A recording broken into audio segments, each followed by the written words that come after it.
है बच्चों। चलिए हम लोग आज शुरू करते हैं एक बहुत ही इम्पॉर्टेंट और इंटरेस्टेड चैप्टर जिसका नाम है उपसहसंयोजी यौगिक। संक्रमण धातुएं अर्थात डी ब्लॉक की जो धातुएं होती हैं वो उपसहसंयोजी यौगिक बनाती हैं। जब केंद्रीय धातु परमाणु आयंस समूह या उदासीन अणु के साथ उपसहसंयोजी बंध द्वारा जुड़कर यौगिक बनाती हैं तो उस यौगिक को हम उपसहसंयोजी यौगिक कहते हैं।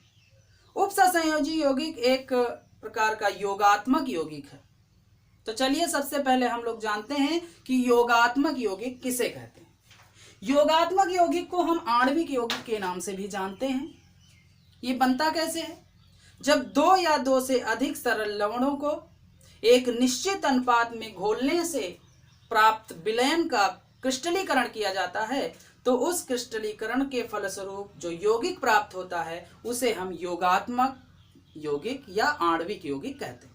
एग्जाम्पल अगर हम चाहें देखना तो हमारे पास देख लेते हैं। एग्जाम्पल है FeSO4 ferrous sulphate ammonium sulphate का क्रिस्टलीकरण करने से हमें FeSO4.NH4 का होल ट्वाइस SO4.6H2O बनता है। यह एक क्या है? योगात्मक यौगिक है। इसका नाम क्या होगा? Ferrous ammonium sulphate which is also known as Mohr salt, जिसे हम मोहर लवण भी कहते हैं। दूसरा अगर एग्जाम्पल हम लेना चाहें तो CuSO4 copper sulphate plus 4NH3 gives CuNH3 का होल 4 SO4। ये भी क्या है?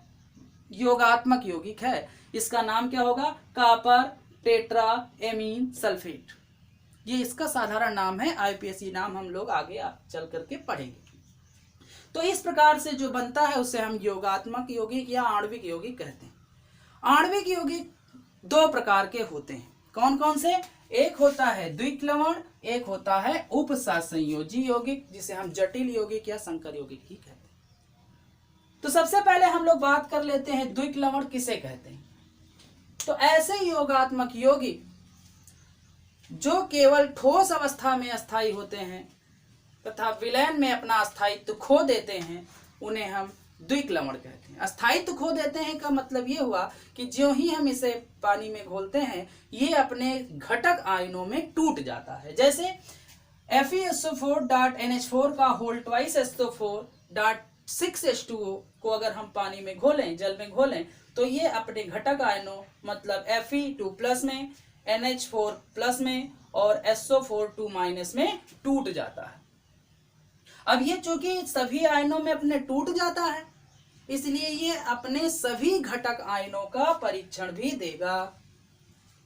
दूसरी तरफ हम लोग बात करते हैं जो दूसरा प्रकार है उपसहसंयोजी यौगिक का, यानी ये एक ऐसा योगात्मक यौगिक होता है जो ठोस अवस्था के साथ साथ विलयन में भी अपना अस्तित्व बना के रखता है अर्थात अपने घटक आयनों में नहीं टूटता है। तो ऐसे यौगिक को हम ऐसे योगात्मक यौगिक को हम उपसहसंयोजी यौगिक कहते हैं। हाँ, जरूर है कि इसका एक भाग टूटता है परंतु एक भाग इसका नहीं टूटता है।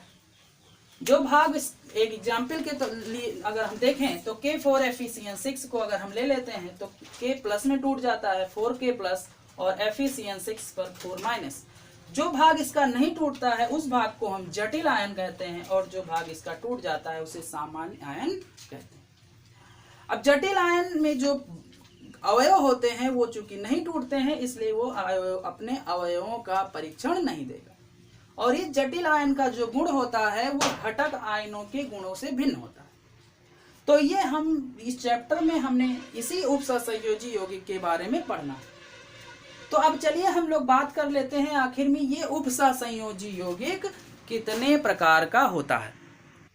तो उपसहसंयोजी यौगिकों के प्रकार को हम दो आधारों पर बांट सकते हैं। पहला जो आधार है वो है उपसहसंयोजी यौगिकों के अस्थायित्व के आधार पर। दूसरा है उपसहसंयोजी मंडल या क्षेत्र पर उपस्थित आवेश के आधार पर। तो सबसे पहले हम लोग बात करते हैं उपसहसंयोजी यौगिकों के अस्थायित्व के आधार पर। उपसहसंयोजी यौगिकों के अस्थायित्व के आधार पर जो उपसहसंयोजी यौगिक होते हैं वो दो प्रकार के होते हैं। पहला है पूर्ण जटिल यौगिक, यानी ऐसा उपसहसंयोजी यौगिक जिसका जटिल आयन मैं बता चुका हूं क्या होता है, जो बड़े ब्रैकेट के अंदर लिखा होता है, जिसका जटिल आयन बहुत अधिक अस्थाई होता है, अर्थात जिनका वियोजन ना के बराबर होता है, उसे हम पूर्ण जटिल यौगिक कहते हैं। जैसे उदाहरण के तौर पर हम देखें तो K4FeCN6 घोलने पर ब्रेक हो जाएगा 4K+ और FeCN6 पर पावर 4-। इसका जटिल आयन क्या है, FeCN6 का पर होल FeCN6 पर पावर 4-। ये जटिल आयन है। ये जटिल आयन बहुत अधिक अस्थायी है। क्यों? क्योंकि यह बहुत कम वियोजित होता है। जैसे देखो FeCN6 पर 4-, Fe2+ और Cn- में बहुत कम ना के बराबर वियोजित होता है, इसीलिए ये क्या है, एक पूर्ण जटिल यौगिक है। दूसरा जो होता है वो होता है अपूर्ण जटिल यौगिक, यानी ऐसा जटिल यौगिक जिसका जटिल आयन कम अस्थाई होता है, अर्थात जिनका जटिल आयन वियोजित हो जाता है। और कैसा वियोजन होता है, उसमें उत्कर्मणीय वियोजन होता है। तो ऐसे जो जटिल यौगिक होते हैं उन्हें हम अपूर्ण जटिल यौगिक कहते हैं। उदाहरण के तौर पर अगर हम देखें तो K2CdCN का होल 4, ये 2K+ CdCN4 पर पावर 2-, ये इसका जटिल आयन है। अब ये जटिल आयन चूंकि कम अस्थाई है, इसीलिए यह जो यौगिक है ये क्या है, अपूर्ण जटिल यौगिक। कम अस्थाई क्यों है? क्योंकि इसका जो Cd है वो 2+ और Cn- में उत्कर्मणीय वियोजन हो जाता है। तो चूंकि इसका जो जटिल आयन है वो कम अस्थाई है, इसलिए जो ये यौगिक है वो क्या है, अपूर्ण जटिल यौगिक। दूसरा जो प्रकार है जिस आधार पर हम बांट सकते हैं वो है उपसहसंयोजी मंडल या क्षेत्र पर उपस्थित आवेश के आधार, यानी जो जटिल आयन है उस पर कौन सा आवेश है। तो इस आधार पर जो उपसहसंयोजी यौगिक होते हैं वो 4 प्रकार के होते हैं। पहला जो है वो है उदासीन जटिल यौगिक, यानी ऐसे जटिल यौगिक जो वियोजित नहीं होते हैं। सामान्य जैसे और सब इसमें क्या होता था, सामान्य अलग हो जाता था, जटिल अलग, इसमें केवल एक ही होता है, अर्थात उस पर नेट आवेश क्या होता है, 0 होता है। तो ऐसे जटिल यौगिक को हम उदासीन जटिल यौगिक कहते हैं, यानी जटिल आयन पर क्या होगा, कोई आवेश नहीं होगा। जैसे उदाहरण के तौर पर हम देखें तो NiCO का होल 4, अभी बड़ा ब्रैकेट है, बाहर तो कुछ है नहीं जो टूट जाए, तो इसका मतलब इस पे क्या है, कोई आवेश नहीं है। तो ये क्या हो गया, उदासीन जटिल यौगिक हो गया। दूसरा उदाहरण अगर हम देखें तो FeCO का होल 5, इस पर भी कोई चार्ज नहीं है। PtCl2NH3 का होल 2, इस पर भी कोई आवेश नहीं है। तो ये इन जटिल आयनों पर कोई आवेश नहीं है, इसीलिए ये क्या है, उदासीन जटिल यौगिक। दूसरा अगर हम बात करें तो दूसरा जो जटिल यौगिक है वो है ऋणात्मक जटिल यौगिक, यानी ऐसा जटिल यौगिक जिनका जटिल आयन ऋणात्मक होता है, यानी जिनके जटिल आयन पर ऋणावेश होता है, ऐसे जटिल यौगिक को हम ऋणात्मक जटिल यौगिक कहते हैं। जैसे उदाहरण के तौर पर अगर हम देखें तो K4FeCN6, अब देखो K4 जो है वो K+ में चेंज हो टूट जाएगा और FeCN6 पर 4 का माइनस आता है। तो ये जो जटिल आयन है इस पर कौन सा आवेश आ रहा है, माइनस आवेश आ रहा है, इसलिए ये क्या है, एक ऋणात्मक जटिल यौगिक है। दूसरा उदाहरण अगर हम लें तो NaCuCl2, Na+ में टूट जाएगा और CuCl पर पूरे -1 हो जाएगा। तो ये जटिल आयन पर क्या है, -1, यानी ये जटिल आयन पर माइनस है, इसलिए ये क्या है, ऋणात्मक जटिल यौगिक। तीसरा अगर हम बात करें तो वो है धनात्मक जटिल यौगिक। क्या है, धनात्मक जटिल यौगिक, यानी ऐसा जटिल यौगिक जिसका जटिल आयन धनावेशित होता है, ऐसे जटिल आयन को हम धनात्मक जटिल यौगिक कहते हैं। जैसे उदाहरण के तौर पर हम देखें तो CuNH3 का होल 4 SO4, अब इसमें क्या होगा, इस पर प्लस होगा, आगे चूंकि जो लिखा होता है उस पर हमेशा प्लस होता है, तो इस पर प्लस होगा, इस पर माइनस होगा। SO4 पर -2 होता है, इसका मतलब इस पर क्या होगा, +2 होगा। तो ये जटिल आयन पर क्या है, प्लस चार्ज है, इसलिए ये क्या है, धनात्मक जटिल यौगिक है। एक और हम और उदाहरण अगर लेना चाहें तो ले सकते हैं CrNH3 का होल 5Cl और ब्रैकेट के बाहर Cl2। ये भी क्या है, आगे दिखा हुआ है देखो जटिल आयन, तो इस पर धनावेश होगा, हमेशा जो आगे होता है उस पर धनावेश होता है। देखो यहाँ पर Cl पर माइनस है, 2 Cl है तो 2 माइनस हो गया, यानी यहाँ पर क्या होगा, 2 का प्लस हो गया इस पर चार्ज। तो इसके भी जटिल आयन पर क्या है, धनावेश है, अतः ये क्या है, धनात्मक जटिल यौगिक। कभी कभी क्या होता है, एक विशेष प्रकार का जटिल यौगिक होता है जिसको हम मिश्रित जटिल यौगिक के नाम से जानते हैं। मिश्रित जटिल यौगिक क्या, यानी ऐसा जटिल यौगिक जिनका जटिल आयन ऋणात्मक भी हो और धनात्मक भी हो, तो उसको हम क्या कहते हैं, मिश्रित जटिल यौगिक कहते हैं। जैसे उदाहरण के तौर पर हम देखें तो PtCN4, ये भी देखो बड़े ब्रैकेट में है, यानी ये जटिल आयन है, आगे लिखा है प्लस है, और पीछे PtCl4 लिखा है माइनस चार्ज है, यानी ये भी जटिल आयन, ये भी जटिल आयन। एक जटिल आयन पर धनावेश, एक जटिल आयन पर ऋणावेश, तो इसमें दोनों प्रकार के जटिल आयन है, इसलिए ये क्या है, एक मिश्रित जटिल यौगिक है। यानी आप कह सकते हो कि मिश्रित जटिल आयन में दोनों आयन जटिल होते हैं, जिनमें से एक पर ऋणावेश और दूसरे पर धनावेश होता है, तो इसे हम क्या कहते हैं, मिश्रित जटिल यौगिक कहते हैं। अब जटिल यौगिकों अर्थात उपसहसंयोजी यौगिक को विस्तार से पढ़ने के लिए हमें कुछ शब्दावलियों का जानना आवश्यक है। तो चलिए हम लोग उपसहसंयोजी यौगिकों में प्रयोग होने वाली जो शब्दावलियां हैं उन्हें हम एक उदाहरण के द्वारा समझते हैं। चलिए हम लोग एक उदाहरण जो वेल नोन हमारा है उसको ले लेते हैं, K4FeCN6। ये एक उपसहसंयोजी यौगिक है। अब उपसहसंयोजी यौगिक में कौन कौन से महत्वपूर्ण शब्द यूज होते हैं, उसमें जो सबसे पहला है वो है उपसहसंयोजी मंडल या क्षेत्र। तो उपसहसंयोजी यौगिक उपसहसंयोजी यौगिक में जो बड़े ब्रैकेट के अंदर लिखा होता है, मतलब ये भाग, इसे हम उपसहसंयोजी मंडल या परास कहते हैं। क्षेत्र, उपसहसंयोजी मंडल, क्षेत्र या परास कहते हैं। इसके बाहर जो चीज लिखी होती है उसे हम सह आयन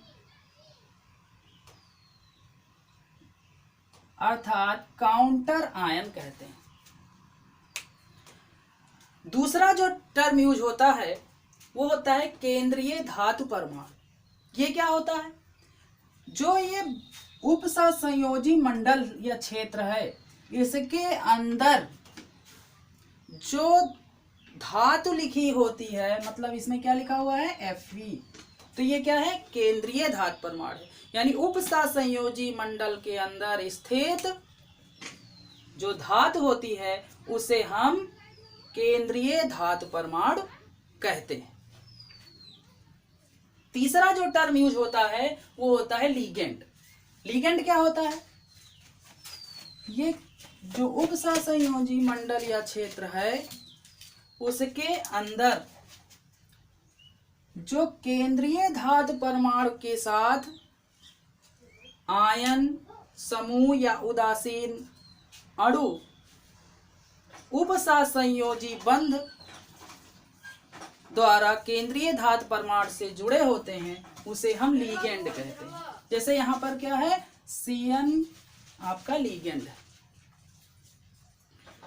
ये लिगेंड कई प्रकार के हो सकते हैं, तो लिगेंड को हम दो आधार पर बांट सकते हैं। पहला जो आधार है वो आवेश के आधार, यानी लिगेंड जो हमारा है उस पर कौन सा आवेश है।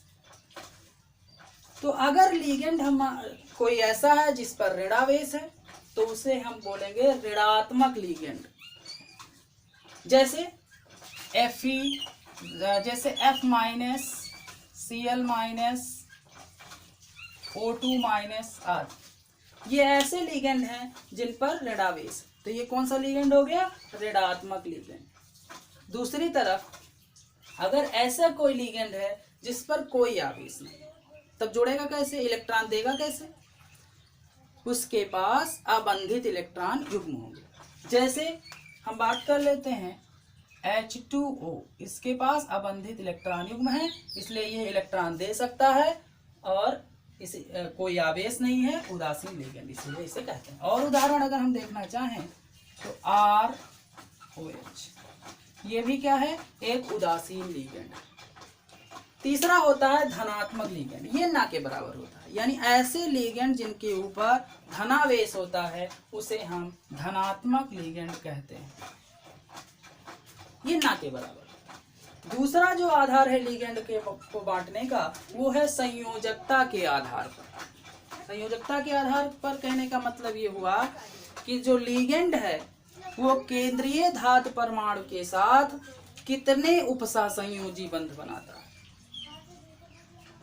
उपसहसंयोजी बंध बनाने को हम डेंसिटी कहते हैं, यानी अगर एक बंध बनाता है, दो बनाता है, तो इस आधार पर हम जो लिगेंड है उसे कई भागों में बांट सकते हैं। पहला है एक दंती लिगेंड, अर्थात ऐसा लिगेंड जो केंद्रीय धातु परमाणु के साथ केवल एक उपसहसंयोजी बंध बनाता है, उसे हम एक दंती लिगेंड कहते हैं, जैसे F- Cl- H2O आदि। दूसरी तरफ आता है द्विदंती लिगेंड, यानी ऐसा लिगेंड जिसके पास दो एटम ऐसे हैं जो केंद्रीय धातु परमाणु के साथ उपसहसंयोजी बंध बना सकते हैं। जैसे उदाहरण ले लेते हैं तो इसमें हम ऑक्सीलेटो, जिसका फार्मूला ये है, और एथिलीन डाइअमीन, इसका फार्मूला ये है, इसे हम EN से प्रदर्शित करते हैं, इसे हम OX से प्रदर्शित करते हैं। एक और उदाहरण ले लेते हैं जिसका फार्मूला ये है, इसे हम ग्लाइसिनेटो कहते हैं। अब इसमें हम क्या देख रहे हैं कि दो परमाणु, और इसमें भी दो परमाणु, इसमें भी दो परमाणु ऐसे हैं जिससे ये उपसहसंयोजी बंध द्वारा जुड़ सकता है। लेकिन हम क्या देख रहे हैं, इसमें दोनों परमाणु एक जैसे हैं, इसमें भी एक जैसे हैं, इसमें अलग अलग हैं। तो जिसमें अलग अलग होंगे उसे हम असम्मित द्विदंती लिगेंड, और जिसमें एक समान होंगे उसे हम सम्मित द्विदंती लिगेंड कहते हैं। यानी एक बंध अगर बना सकता है तो एक दंती, दो बंध बना सकता है तो दो दंती। इसी तरीके से आगे भी है, अगर तीन बंध बना सकता है, इसी तरीके से त्रिदंती लिगेंड, यानी ऐसा कोई लिगेंड है जिसमें तीन परमाणु ऐसे हैं जो केंद्रीय धातु से तीन उपसहसंयोजी बंध बना सकते हैं, तो उसे हम त्रिदंती लिगेंड कहते हैं। जैसे एक उदाहरण ये आपका लिखा हुआ है, NH CH2 CH2 NH2 CH2 CH2 NH2, इसका नाम क्या होगा, देखिए ये एथिलीन, ये एथिलीन, दो एथिलीन हो गया, तो डाई एथिलीन ट्राईएमीन। दूसरी तरफ चतुष्दंती लिगेंड, यानी ऐसा लिगेंड जिसके पास चार परमाणु ऐसे हैं जो चार उपसहसंयोजी बंध केंद्रीय धातु से बनाते हैं, केंद्रीय धातु परमाणु से बनाते हैं, तो उसे हम चतुष्दंती लिगेंड कहेंगे। जैसे एक उदाहरण ये है, CH2 CH2 NH CH2 CH2 NH2 CH CH2 CH2 NH2, नाम क्या होगा, ये एथिलीन, ये एथिलीन, ये एथिलीन, तीन एथिलीन, तो ट्राई एथिलीन और टेट्राएमीन। पंचदंती लिगेंड जिसके पास पांच परमाणु ऐसे हैं जो केंद्रीय धातु परमाणु से पांच उपसहसंयोजी बंध बनाते हैं, तो उसे हम पंचदंती लिगेंड कह देंगे। जैसे एक उदाहरण ये है, इसके पास देखिए 1 2 3 4 5 परमाणु ऐसे हैं जो पांच सहसंयोजी उपसहसंयोजी बंध बना सकते हैं, तो इसे हम क्या कहेंगे, पंचदंती लिगेंड कहेंगे। इसका नाम क्या होगा, एक एथिलीन, तो एथिलीन डाइअमीन ट्राईएसीटेट आयन। तीसरी तरफ अगर आगे हम देखें षडदंती, यानी 6 इसके पास ऐसे होंगे, जैसे एक उदाहरण ये लिखा हुआ है, इसका नाम क्या होगा, एथिलीन डाइअमीन टेट्राएसीटेट आयन। इसको हम EDTA भी कहते हैं, EDTA से प्रदर्शित करते हैं, ठीक है। एक और विशेष प्रकार का लिगेंड होता है जिसे हम उभयदंती लिगेंड कहते हैं। ये हम लोग पढ़ क्या रहे हैं, लिगेंड के प्रकार। तो एक विशेष प्रकार का लिगेंड होता है जिसे हम उभयदंती लिगेंड कहते हैं, यानी ऐसा एक दंती लिगेंड जिसके पास एक से अधिक ऐसे परमाणु हों जिनसे वो उपसहसंयोजी बंध बना सकता हो। तो ऐसे लिगेंड को हम उभयदंती लिगेंड कहते हैं। जैसे एक उदाहरण के तौर पर हम देखते हैं कि हमारे पास है NO2-। ये एक ऐसा लिगेंड है जो दो जगह से ये उपसहसंयोजी बंध द्वारा केंद्रीय परमाणु से जुड़ सकता है। जैसे मान लेते हैं यम हमारा कोई केंद्रीय धातु परमाणु है, ये N से भी जुड़ सकता है और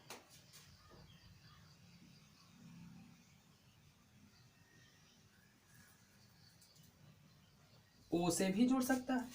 यानी ये NO2- के पास दो ऐसे एटम हैं जहां से ये बंध बना सकता है, N से भी बना सकता है, O से भी बना सकता है। तो ये इसे हम क्या कहेंगे, उभयदंती लिगेंड। इसी प्रकार से हमारे पास एक आयन और है Cn-। ये हमारा आयन ऐसा है जो C के साथ भी बंध बना सकता है, C से भी बंध बना सकता है और N से भी बंध बना सकता है। जब C से बनाता है तो साइनो कहते हैं, जब N से बनाता है तो आइसोसाइनो कहते हैं। तो ये सब हो गया लिगेंड के प्रकार। चौथा जो शब्दावली यूज करी जाती है वो होता है किलेट संकुल। ये क्या होता है, यानी जब कोई बहुदंती लिगेंड किसी केंद्रीय धातु परमाणु के साथ जुड़कर एक चक्रीय संरचना बनाता है तो जो संरचना बनती है उसे हम संकुल, कौन सा संकुल, किलेट संकुल कहते हैं। और ये जो घटना होती है इसे हम किलेशन कहते हैं। जैसे एक उदाहरण के तौर पर हम देखें तो एथिलीन डाइअमीन कॉपर से दो तरफ से जुड़ा और एक चक्रीय संरचना बन गई, तो ये एक किलेट संकुल। और जिस भी जटिल आयन में किलेशन होता है वह जटिल आयन बहुत ही अधिक अस्थायी होता है। अब हम बात करते हैं अगले शब्दावली का जिसका नाम है तो अगला उप सहसंयोजक संख्या या समन्वय संख्या। ये क्या होती है, केंद्रीय धातु परमाणु लिगेंड के साथ जितने उप सहसंयोजी बंध बनाता है वह उसकी उप सहसंयोजी संख्या या समन्वय संख्या कहलाता है। यानी लिगेंड के प्रकार पर निर्भर करेगा। एक दंती है तो वो कितने बंध बनाता है, एक। तो आइए हम लोग कुछ देखते हैं, कुछ यौगिक हमारे लिखे हुए हैं उनमें हम लोग देखते हैं कि समन्वय संख्या कितनी। जैसे पहला हमारा एग्जाम्पल है AgCN whole to power minus. अब ये केंद्रीय धातु परमाणु है, ये कितने बंध बना रहा है उपसहसंयोजी बंध। तो देखिए जो Cn है वो Cn एक दंती लिगेंड है, यानी एक Cn एक उपसहसंयोजी बंध बनाता है। तो यहाँ है कितने, दो। तो यह कितने बंध बनाएगा, दो। इसलिए यहाँ पर Ag की समन्वय संख्या कितनी है, 2 है। ठीक है। दूसरा एग्जाम्पल अगर हम देखें CuNH3 का होल 4 पावर 2+। यहां पर जो लिगेंड है NH3 ये भी क्या है, एक दंती लिगेंड है, यानी एक बंध बनाता है कितने, 4। तो 4 बंध बनाएगा। यानी यहां पर जो केंद्रीय धातु परमाणु कॉपर है इसकी समन्वय संख्या कितनी हो गई, 4। दूसरा एग्जाम्पल है FeC2O4 का होल थ्राइस पावर 3-। अब ये ऑक्सीलेटो है। ऑक्सीलेटो क्या है, द्विदंती लिगेंड है, यानी 2 बंध बनाता है कितना, 3। तो ये कितने बंध बनाएगा, 3 है तो 2 एक बनाता है तो 6 हो गए। तो कितने हो गया, 6 बंध बनाएगा। इसलिए Fe की यहाँ पर समन्वय संख्या कितनी हो गई, 6। ये En ये लिगेंड है ना, ये Pt क्या है, केंद्रीय धातु परमाणु, ये लिगेंड जो Cl है वो एक दंती है, जो En है एथिलीन डाइअमीन वो द्विदंती है। तो 2 दूनी 4 और 2 6, यानी कितने बंध बना रहा है, 6 बंध बना रहा है। तो इसका जो समन्वय संख्या हो गया 6 हो गया। क्लियर।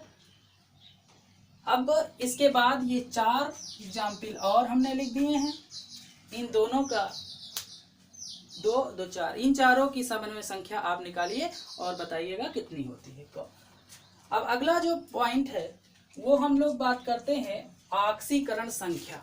ये अगला शब्दावली है। ये क्या होती है, किसी भी जटिल यौगिक में जो केंद्रीय धातु परमाणु होता है उस केंद्रीय धातु परमाणु पर जितना वास्तविक आवेश होता है वो उसकी ऑक्सीकरण संख्या कहलाती है। ऑक्सीकरण संख्या निकालना हम लोग फर्स्ट ईयर में पढ़ चुके हैं, फिर भी चलिए हम लोग 1-2 एग्जाम्पल देख लेते हैं। चलिए पहला एग्जाम्पल हम लोग ले लेते हैं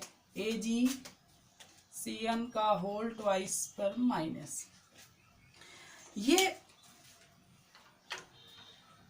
ऑक्सीकरण संख्या यहाँ पर Ag की निकालनी है, तो जिसकी निकालनी होती है उसका हम x मान लेते हैं। तो माना Ag की ऑक्सीकरण संख्या x है, वो पूरा डिटेल में आप लोग करें, हम लोग शॉर्टकट में निकाल रहे हैं। तो x Ag की हम लोग मान लेते हैं x है, तो x प्लस 2 इंटू Cn की ऑक्सीकरण संख्या, Cn पर पावर -1 होता है, तो ऑक्सीकरण संख्या -1 हो गई, इज इक्वल टू टोटल जितना आवेश होता है -1 है। तो यहाँ से क्या हो गया, x - 2 इज इक्वल टू -1, यानी x इज इक्वल टू +1।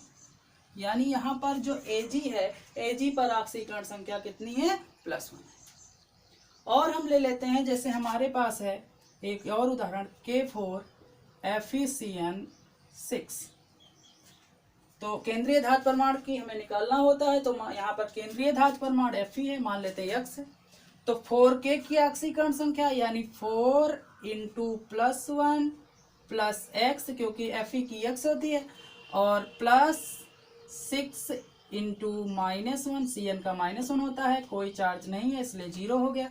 ये हो गया 4 plus x minus 6 is equal to 0, x - 2 is equal to 0, यानी x इज इक्वल टू +2। तो यहाँ पर Fe की ऑक्सीकरण संख्या कितनी हो गई, +2 हो गई। बाकी ये सारे एग्जाम्पल लिखे हुए हैं, इनमें आप लोग ऑक्सीकरण संख्या निकाल सकते हैं। एक दो एग्जाम्पल हम और लिख लेते हैं, जिसका आप लोग ऑक्सीकरण संख्या निकालिएगा। NiCO होल 4, इसमें Ni की निकालना है, क्योंकि ये आपका केंद्रीय धातु परमाणु है। ये एक निकालिए। अगला जो आता है शब्दावली, तो प्रभावी परमाणु क्रमांक। किसी भी उपसंयोजी यौगिकों के अस्थायित्व की व्याख्या करने के लिए सिजविक नामक वैज्ञानिक ने एक नया टर्म दिया, जिसे हम प्रभावी परमाणु क्रमांक कहते हैं। ये होता क्या है कि किसी परमाणु का जो प्रभावी परमाणु क्रमांक होता है, वो जटिल अणु के बनने के पश्चात जो उस अणु में कुल इलेक्ट्रॉनों की संख्या होती है, वह केंद्रीय धातु परमाणु का प्रभावी परमाणु क्रमांक कहलाता है। ये किसी एक नोबल गैस के परमाणु क्रमांक के बराबर होता है लगभग। जिसका होगा वो ज़्यादा अस्थायी होगा, जिसका नहीं होगा वो कम अस्थायी होगा। तो इसका जो फार्मूला होता है, इसे हम EN इफेक्टिव एटॉमिक नंबर, यानी प्रभावी परमाणु क्रमांक जो होता है, उसे निकालने का जो फार्मूला है वो है परमाणु क्रमांक किसका, केंद्रीय धातु परमाणु का, प्लस ग्रहण किए गए इलेक्ट्रॉनों की संख्या। ये कहाँ से मिलेगा, कौन देता है, लिगेंड देता है, माइनस त्याग किए गए इलेक्ट्रॉनों की संख्या, यानी केंद्रीय धातु परमाणु की ऑक्सीकरण संख्या। चलिए कुछ हम लोग एग्जाम्पल देख लेते हैं। जैसे हमारे पास पहला एग्जाम्पल है K4 FeCN6। इसमें केंद्रीय धातु परमाणु Fe, इसका हम लोग इफेक्टिव एटॉमिक नंबर निकालते हैं। तो इसका जो EN है वो क्या होगा, फार्मूला क्या होता है, परमाणु क्रमांक।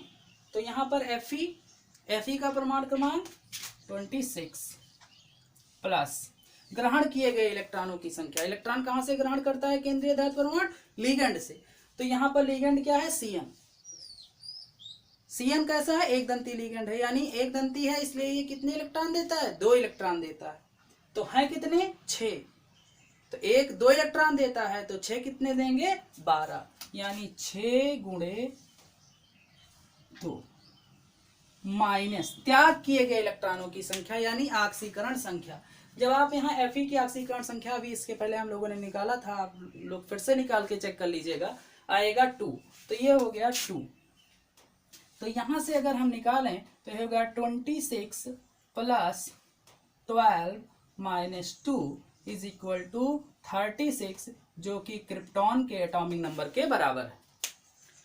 दूसरा एग्जाम्पल अगर हम लोग लें CuNH3 का होल 4SO4, अगर इसका हम EAN निकालें तो यहाँ पर कापर है, कापर का एटॉमिक नंबर कितना हो गया, 29 प्लस ग्रहण किए गए इलेक्ट्रॉन की संख्या, यहाँ पर अमोनिया है, अमोनिया 2 इलेक्ट्रॉन देता है, तो 4 कितना देगा, 4 गुणे 2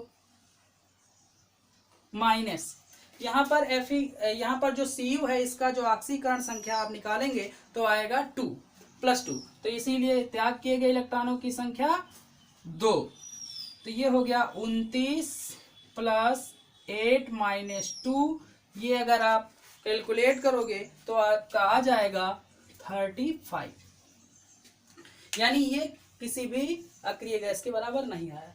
अगला हम लोग अगर देखें CONH3 का होल 6 Cl3, इसका अगर EAN हम निकालें तो ये हो गया CO का एटॉमिक नंबर होता है 27, तो ये हो गया 27 प्लस ग्रहण किए गए इलेक्ट्रॉन कितना, अमोनिया 2 इलेक्ट्रॉन देता है तो 6 6 × 2 देगा, माइनस ऑक्सीकरण संख्या इसकी कितनी होगी आप निकालिएगा तो 3 आएगा। अगर इसको आप कैलकुलेट करोगे तो ये आ जाएगा 36, जो कि क्रिप्टॉन के एटॉमिक नंबर के बराबर है। 2 क्वेश्चंस और हैं जो आपके लिए होमवर्क है, आप इसको सॉल्व करिएगा। कितना आएगा आप लोग कमेंट बॉक्स में जरूर लिखिएगा। तो ये था शब्दावली। अब अगले वीडियो में हम लोग बात करेंगे उपसहसंयोजी यौगिकों का IPAC नाम कैसे बनाते हैं और सूत्र कैसे लिखते हैं। तब तक के लिए नमस्कार।